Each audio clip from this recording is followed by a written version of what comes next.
دەواازەی نێودەوڵەتی پەروێزخانی نێوان وڵاتی ئێران و هەرێمی کوردستان داخراوە بەهۆی مانگرتنی فەرمانبەرانی خاڵە سنووریەکە لە دژی دواکەوتنی موچەکانیان.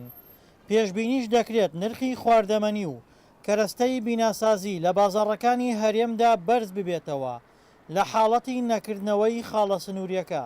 ئەلبەتە ئەمانگرتنە دەبێتەوە هۆی گرانبوونی شومەک لە ناوچەکە و کاردانەوەیکی ڕاستەخۆی لەسەر بازاڕەکانی سنووری ناوچەی گەرمیان و ناوەڕاست و خواردی عێراقەوە دەبێت.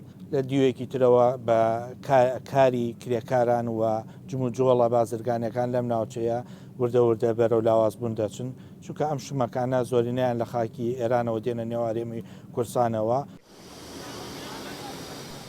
جگە لە ژمارەیەکی زۆر تانکەری نەوت کە لە هەرێمەوە نەوت بۆ ئێران دەگوێزنەوە، ڕۆژانە نزیکەی 1000 ئۆتۆمبیلی بارهەڵگر لە ڕێگەی پەروێزخانەوە خواردنی تەڕە و وشکە و کەرەستەی بیناسازی لە ئێرانەوە بۆ بازاڕەکانی هەرێم و بەغدا و ناوەڕاستی عێراق دەهێنن. واللهی داخستنی ئەم مەرزە تەسیری لەسەر گشتمان کردووە، لەسەر خواردن و نەفەرات و ئەم منتیقەی گەرمیانە گشتی معیشەتی لەسەر ئەم مەرزەیە و ئیسە تەسیری لەسەر گشتمان کردووە.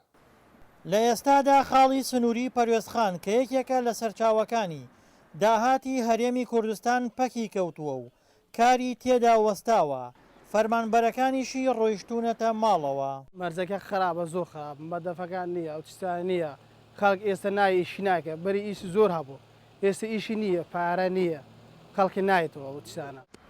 دەواازەی نێودەوڵەتی پەروێزخان 30 کیلۆمەتر دەکەوێتە باکووری ڕۆژەڵاتی قەزای خانەقینی سەر بە پارێزگای دیالە و ژمارەیەکی زۆر بازرگان و کرێکاری کورد و عەرەب تێیدا کار دەکەن.